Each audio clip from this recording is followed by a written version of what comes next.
Imana iguha umugisha kubwo gukurikira ijambo ry'Imana. Ndagusuhuje rero aho uri hose, Imana ikugirire neza. Ndagira ngo tuganire ijambo ry'Imana Imana isize ku mutima wanjye. Mbere yo kuriganira ndagira ngo tubanze dusenge Imana. Turagushimiye Uwiteka, tugushimiye kuduhaye amahirwe kugira ngo tuganire ijambo ryawe.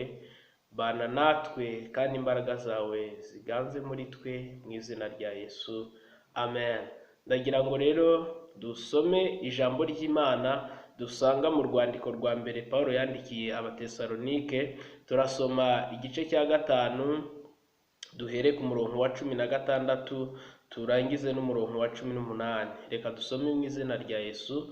Haranditse ngo mwishime iteka, musenge ubudasiba, mu bibaho byose muhore mushima, kuko ari by'Imana ibashakaho muri Kristo Yesu.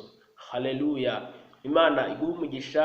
Ndagira ngo tuganire ijambo ry'Imana nahaye intego ivuga ngo hari impamvu zo gushima Imana. Wowe unteze amatwi muvandimwe, kimwe nanjye dufite impamvu nyinshi zo gushima Imana. Dufite impamvu nyinshi zadutera guhimbaza Imana. Abantu benshi hari igihe bajya batekereza ko gushimira Imana umuntu agomba kwishimira bitewe nuko ari ibya mirenge agezeho, bitewe nuko afite ibitangarirwa n'abantu bose. Ariko ndagira ngo nkwibutse ko buri ntambwe yose, buri gahe kose ugihumeka, ukigenda bikemera, ugihumeka bigakunda, ukivuga bigashoboka, buri gihe cyose ukibona ubuzima hari intambwe buriho, ukwiye kwitoza gushimira Imana. Gushimira Imana ntabwo ari amagambo umuntu avuga gusa, ahubwo bikwiye kuba ari igikorwa mbamutima, kubera yuko Imana iha agaciro cyane umutima ubivuganye. Hari igihe abantu bashimira Imana kugira ngo bumvikanishe cyangwa se biyerekane mu bantu, ariko gushimira Imana bikwiye kuba ari ibintu watekerejeho kandi akaba ari ibintu umutima wawe uguhamiriza kandi wumva ubinezererewe, ushimira Imana ibyo yagukoreye. Inshuti yanjye nkubwire, bijya bigora abantu gushimira Imana. Hari igihe hari ibitubaho tukabibona nk'ibisanzwe. Iyo umuntu abyutse akaramuka ajya abona ari ibintu bisanzwe. Iyo umuntu ari guhumeka ajya abona ari ibintu bisanzwe. Ariko iyo ugiye kwa muganga wabuze umwuka, bakagukostinga cyangwa bakaguca amafaranga kuri buri segonda ryose uhumetse, bakaguhereza igiteranyo cy'amafaranga, nibwo ujya umenya neza agaciro ko guhumeka. Tekereza uburyo rero duhumeka buri munsi amasaha 24, ukwezi kwa mbere, umwaka, imyaka igashira duhumeka, Imana itatwishyuza. Haleluya. Imana nta kiguzi duca. Yesu ashimwe cyane. Ukubitekerejeho byatuma ubasha gushimira Imana. Iyo umuntu ari kugenda ari muzima ajya itekereza ko ari ibisanzwe, ariko iyo urwaye bya biryo wajyaga urya ukunze bikakunanira, hantu wajya ujya wigenza ukahajya baguhetse, ikintu wihaga ukagituma, nibwo umuntu abasha gutekereza agaciro k'ubuzima. Nshuti yanjye, tekereza Imana iturinda. Haleluya. Imana ikaturinda turyamye, ntagire ibintu bitwinjira mu mazuru, ntagire ibintu bitwinjira mu kanwa. Hari abaryama basamye, ntagire ibintu bitwinjira mu matwi, ntagire ibintu bitwinjira mu maso. Imana ikaturinda tukabyuka. Nujya ubyuka nshuti yanjye, ndakwinginze jya ufata umwanya ushimira Imana, uyibwire ngo ndagushimiye kubera ko wandinze. Haleluya. Tekereza uburyo iyo umuntu ari mu modoka yizera shoferi kuruta kwizera Imana. Nyamara shoferi nawe ni umuntu, ariko Imana ikorera muri shoferi ukagera aho ugiye. Rimwe na rimwe tukagenda dutambuka ku bantu bakoze agisida, hanyuma twe tugatambuka tukagenda. Ujye utekereza ngo ese niki natanze, niki nakoze kugira ngo njyewe mbe ngize aya mahirwe yo kuba nkiri guhumeka. Ibyo nubitekereza bijye bigutera gushimira Imana. Haleluya. Hari igihe umuntu yizenguruka kubera ibibazo. Korali Ambassadors yo muri Adventiste yaririmbye indirimbo ivuga ngo wowe ubuze 1,000 ngo ariko ubuze 10,000 ngo ariko ndabonye 1,000 yabaho neza. Wowe uriganyira urukweto ngo ariko tekereza wa wundi udafite ikirenge. Haleluya. Inshuti y'umusaraba, hari igihe Satani adushyira igihu ku maso kubera uruvange rw'ibibazo tubamo, kubera intambara z'uburyo butandukanye, bigatuma utekereza ugacika intege. Rimwe na rimwe ukabona ko Imana yagutaye, ukabona ko Imana yakuretse. Ariko nshuti yanjye ndagira ngo nkubwire, ukwiye kubaho ubuzima bushimira Imana iteka. Haleluya. Pawulo yandikira Abatesalonika aho twasomye, we yarababwiye ngo mujye mwishima iteka. Yesu ashimwe cyane. Mujye mwishima iteka. Kwishima by'umukristo bikwiye kubaho ubuzima bwa buri munsi. Mu bibaho byose tugahora dushima, haba twahuye n'intambara, haba twahuye n'ibibazo bituremerereye. Imana niyo ikomeye kuruta ibibazo duhura nabyo. Ikibazo ufite, intambara ufite, imbogamizi urimo uyu munsi, Imana ikomeye kuruta izo mbogamizi.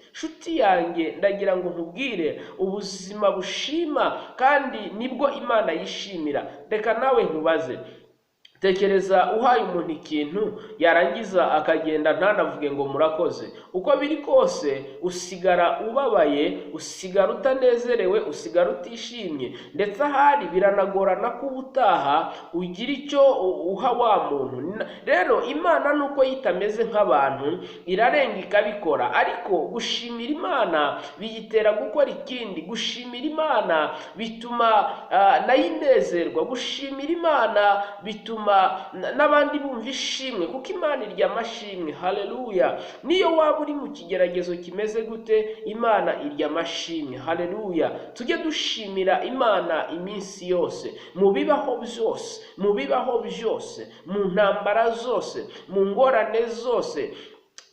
Twaba dukomerewe dute, Imana ikeneye ishimwe. Haleluya. Imana ikeneye ko tuyishimira, tukavuga ngo ushimwe warakoze. Haleluya. Ushobora kuba wiganyira yuko ufite akazi kaguhemba makeya, ariko tekereza wa muntu we utanagafite, utekereza uko abayeho. Ibyo bigutere gushimira Imana. Ushobora kuba yewe nta n'akazi ufite, ariko shimira Imana ko ugihumeka kandi inzara itarakwica, Imana ikikurinze. Haleluya. Ushobora kuba wiganyira ibibazo bitandukanye, ariko jya utekereza ko hari abadafite nuko nguko umeze. Umuntu wese Imana yamuremanye isumbwe, Imana yamuhaye ubushobozi.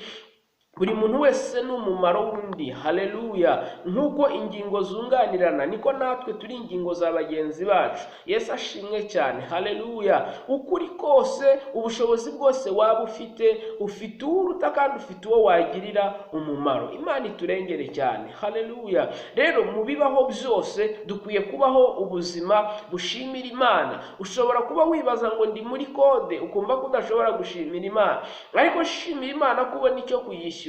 Niyo byaba bikugora, shimira Imana kutarara ku muhanda. Ushobora kuba wiganyira ngo ufite akazu gatoya, shimira Imana ko ugafite uko kaba kameze kose. Haleluya. Ushobora kuba wiganyira ibibazo bitandukanye, wugarijwe n'ibibazo. Waba uvuga se ngo watinze gushaka umugabo cyangwa umugore, waba uvuga se ngo warashatse ntiwabona urubyaro, waba uvuga se ngo abo mwiganye babonye akazi, waba uvuga se ngo abo mwabyirukanye babyaye inshuro nyinshi. Waba wiganyira ibintu bitandukanye. Ikibazo gikomerera abantu benshi, bakunda kwikompara n'abandi, ashaka kwigereranya n'undi muntu. Reka nkubwire, uri wowe, uzabona ibyawe Imana yakugeneye nkawe. Haleluya. Ntawe muzigera musangira umugisha. Umugisha wawe n'uwawe kandi igeno ni iry'Imana. Yesu ashimwe cyane. Abantu bose ntabwo bazatwara amamodoka, niba yatwara ntibazatwara anganya ubushobozi. Abantu bose ntibazatura mu mazu anganya ubushobozi. Hari abazakodesha,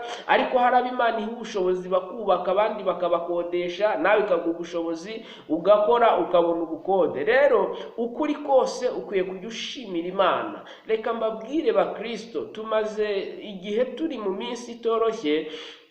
Abantu bajyaga bibaza ngo umuntu yabaho adakora akarya,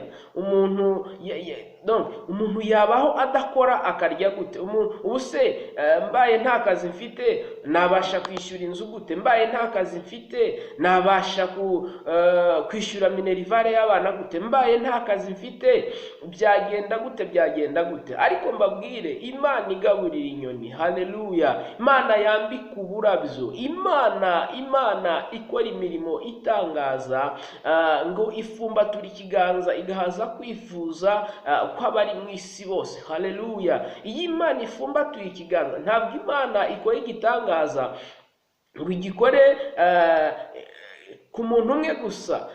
Iyo Imana ikoze igitangaza, igikusanya ibyifuzo by'abantu batandukanye, abari mu Rwanda mu ntara zose, abari muri Afurika mu bihugu byose, abari muri Amerika mu bihugu byose biyigize, abari i Burayi mu bihugu byose biyigize, abari ku mibumbe yose y'isi babasha kuyisenga bayisaba. Imana yakira ibyo byifuzo byose ikabyakira, yarangiza kubyakira, haleluya, igapfumbatura ikiganza igasubiza buri muntu wese mu cyifuzo. Abari bashaka abana bakababona, abashakaga akazi bakakabona, abashakaga gukora ubukwe bakabibona, abashakaga ibintu bitandukanye, Imana igapfumbatura ikiganza igahaza kwifuza kw'abo bantu bose. Haleluya! Iyi Mana yacu irakomeye. Ndashimira Imana ko itajya ikena ngo iguse banki cyangwa ngo wumve bayitereje mu cyamunara. Ni Imana yihagije, ni Imana yishoboye, ni Imana izi uko ibigenza, ni Imana iza aho ikora igahaza kwifuza kwawe. Hari igihe usaba Imana ukayisaba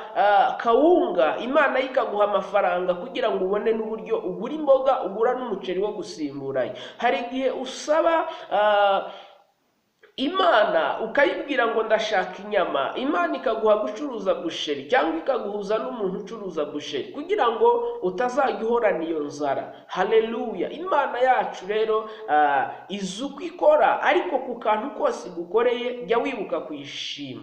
Buri ntambwe yose Imana iguteje jya wibuka kuyishima. Ntukabe indashima, ntukabe umuntu uhora ugaya ngo urabona ngo nta kigenda. Abenshi cyane ababa bacuruzi cyangwa abakora ibindi bintu bitandukanye bibinjiriza amafaranga, iyo ubaganirije barakubwira ngo amafaranga yarabuze. Imvugo ihora ari amafaranga yarabuze, ukibaza nta na rimwe ajya aboneka. Ariko reka nkubwire, wacuruza 1000 wajya ugacuruza ubusa, jya ushimira Imana yuko ikigutije isumbwe. Nubwo uyu munsi bidakunze, wizere Imana ko ejo bizakunda. Ni Imana ikomeye. Yesu yigeze avuga ngo ko ntabwo umwana yasaba umubyeyi umugati hanyuma ngo umubyeyi amuhereze ibuye.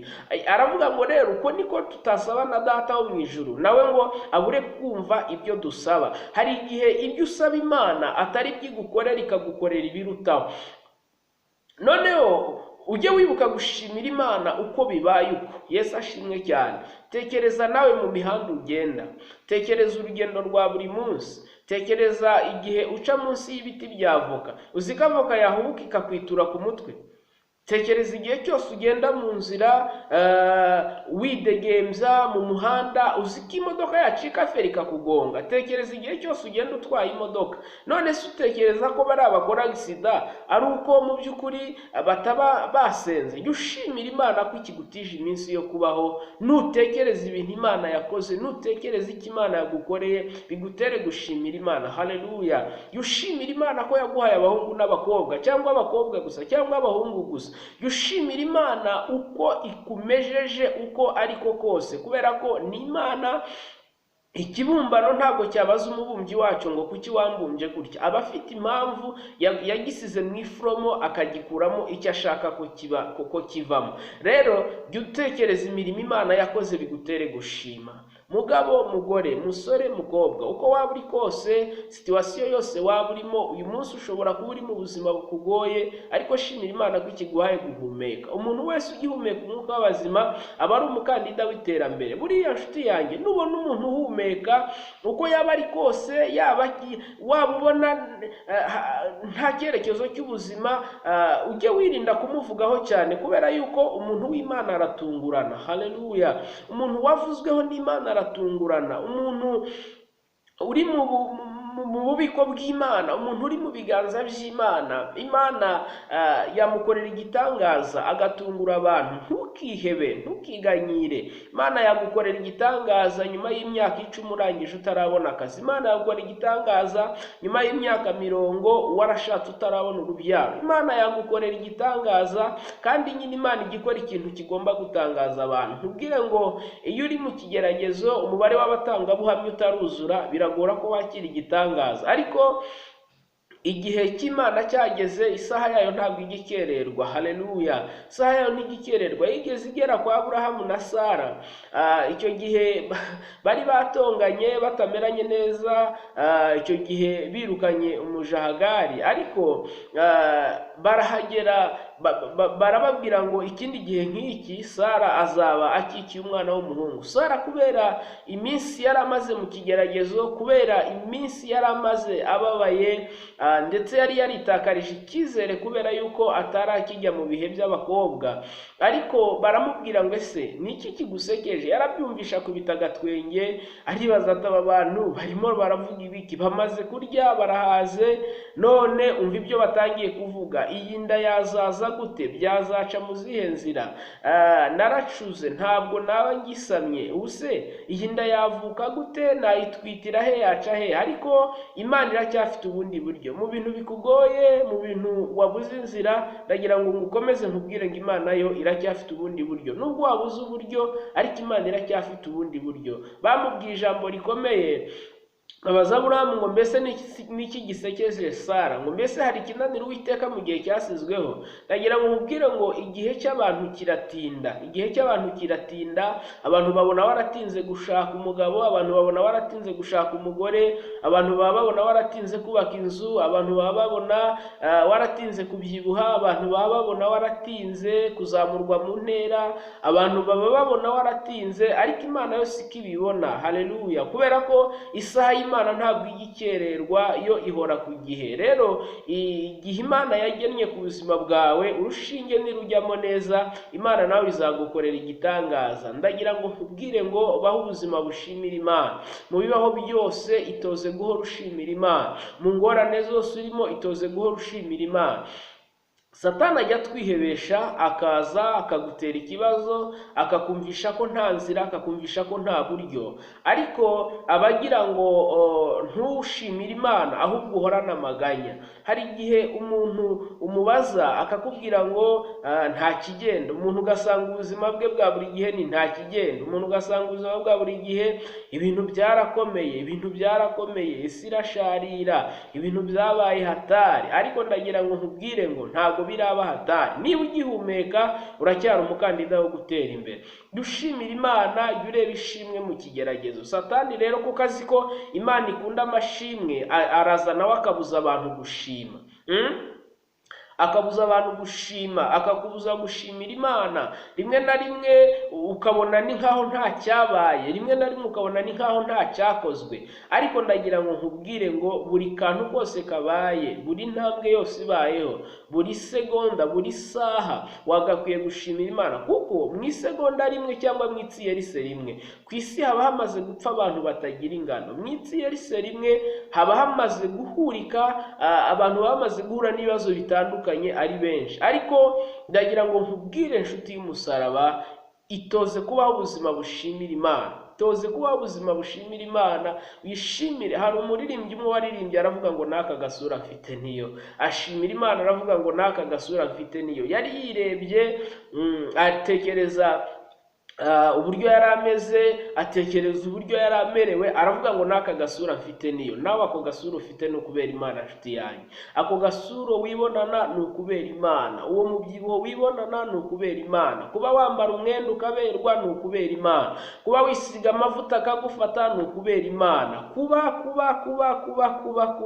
umeze gutyo umeze ni ukubera Imana. Jya uha agaciro Imana ihora irangajwe imbere no kutugirira neza, uhore nawe wishima. Haleluya. Nayo biyitera gukora, bituma inezerwa ikavuga ngo uyu mwana wanjye unshimiye ko ashimiye muhaye aka, noneho nongeyeho yanshimira gute. Imana rero ikakongereraho kugira ngo nayo ikomeze ibone amashimwe. Kiba ikibazo rero abantu baza gusaba Imana bababaye, baza gusaba Imana bafite agahinda. Iyo umuntu adafite akazi arasenga, agasengera Kanyarira, agasengera Kizabonwa, agasengera Samatare, agasengera mu Mashyuza, akajya Nyiranshura, akajya muri Bangukuntabare, akajya mu Rubavu rw'Umukiza, akajya muri Umva Ikinzanye, akajya mu Rusesimanza, akazenguruka impande zitandukanye arimo arashaka Imana, akabaririza aho basenga. Uyu munsi akajya mu cyumba cy'ibunaka, ejo mu cy'ibunaka, ejo mu cy'ibunaka, nawe ubwo ariko asenga, ubuzima bwe akabuhindura gusenga. Ariko nyuma y'uko abonye akazi, Satani hari benshi ajya ariganya, bakaba bizi mu mirimo yabo ya buri gihe, bakaburira Imana umwanya, kandi mu gihe bashakaga akazi barasenze. Yego ntabwo mu gihe uri gukora byagukundira yuko ubasha kuzenguruka aho hantu hose, aho wajyaga hose usenga, ariko byibura jya ufata umwanya utekereze ngo aka kazi ndimo ni Imana yakampaye, uyishimire. Hari ibintu bigorana, iyo Imana yaguhaye ntuyishimire, uhinduka ingayi mu maso y'Imana. Ese ntiwaba warabaye ingayi inshuti yanjye? Ese ntiwaba warabaye ingayi Imana yaragukoreye igitangaza ariko ukajya ubireba nkaho nta cyabaye, bigatuma Imana ikubona nk'ingayi? Mu bibaho byose muhore mushima, mu bibaho byose duhore dushima. Imana niyo kwizerwa, ibyo yakoze nibyo byari bikomeye, n'ibisigaye izabikora. Ibyo ubona bikikugoye, ibyo ubona bikiri imbogamizi, ni Imana yiteguye kubikora. Kuko ikintu nshimiriye Imana, iyi Mana ntabwo yasizweho n'amatora ngo wenda tugire ubwoba yuko hazaza undi akayisimbura. Ni Imana yahozeho, izahoraho, kandi inariho. Icyubahiro cyayo ntizigera igiha undi. Ugutwi kwayo kuracyumva, amaso yayo aracyareba, umunwa wayo uracyavuga, amatwi yayo aracyitegeye ku bantu bari impande zitandukanye bakiyambaza. Amaboko yayo aracyafite imbaraga, ntabwo irigera isaza. Haleluya. Rero imbaraga yari ifite kera n'uyu munsi n'izifite ni nazo izahorana. Ndagira ngo nkubwire ngo rero mu ntambara zikugora, ntukajye ureba ubunini bw'ikibazo, ntukajye ureba ubunini bw'ikigeragezo. Situwasiyo urimo ntigatume Imana ibura ishimwe. Hari abenshi bajya bavuga ngo ntukabure ishimwe, twateranye. Igihe cyose uriho, ahantu hose uri, ntugatume Imana ibura icyubahiro, ntugatume Imana ibura ishimwe. Ushimira Imana uko ikugize. Haleluya. Ushimira Imana uko ikugenje. Waba waratangiye kwiga bigacikira, shimira Imana naho igushyize ko naho uhari. Waba waratangiye akazi bakakwirukana cyangwa ukaba utazamurwa mu ntera nk'abandi, shimira Imana ko nako ikaguha. Waba uhembwa umushahara mukeya ukabona udahaza ibyifuzo byawe, ahubwo ugakoma ahandi ugahora mu madeni, shimira Imana yuko n'utwo ngutwo ubona natwo utubona. Bigutere gushimira Imana. Jya ushimira Imana buri ntambwe yose uko byaba bimeze. Imana yo mu ijuru niguha umugisha. Imana yo mu ijuru ni kwambika imbaraga. Satani ye kugutera ubwoba ngo agutitize. Satani ye kukumvisha yuko byarangiye. Satani ye kukumvisha yuko nta butabazi uzabona, ahubwo urebe ishimwe mu kibazo cyose waba urimo. Haleluya. Hari abantu Imana yagiye igirira neza, bakimuka mu maso yayo bakajya mu bindi bidatunganye. Bamwe bakajya mu busambanyi, abatarasindaga bagasinda, abandi bakajya mu biyobyabwenge, abantu bagakora ibintu bitandukanye, bakimura Imana bakimika ibindi. Ibyo bintu bibabaza Imana, kandi byagorana ko washimira Imana. Hari abantu Imana yagiye isezeranya za perime, za akazi n'ibindi bitandukanye, ariko umuntu akabona yuko bidashoboka akicira inzira. Hari ikintu kimaze kokama mu mitwe y'abantu, umuntu akavuga ngo nta kundi nabigenza, ngo kugira ngo ubone akazi ngo nuko ubanza gutanga ruswa, ngo niko isi yubatse, ngo niko systeme y'isi yubatse, ngo nta kundi nabigenza. Umuntu akumva yuko kugira ngo abone perime ari uko agomba gutanga ruswa, akavuga ngo niko systeme yubatse, nta kundi nabigenza. Ariko reka nkubwire, hoya, ku bakristo hariho umwihariko. Utekereze nawe, niba warabonye perime utanze ruswa, ese uzashimira Imana ko yaguhaye perime? Niba se uri mu kazi waratanze ruswa kugira ukageremo, ese uzashimira Imana ko ariyo yakagusizemo? Biragorana cyane. Nkubwire ngo iyo umuntu yagusize mu kazi akagukuramo, ariko iyo ari Imana yakagusizemo, umuntu ntabwo yakagukuramo. Rero ndagira ngo nkubwire ngo ubaho ubuzima bushimira Imana, ariko wirinde ikintu kandi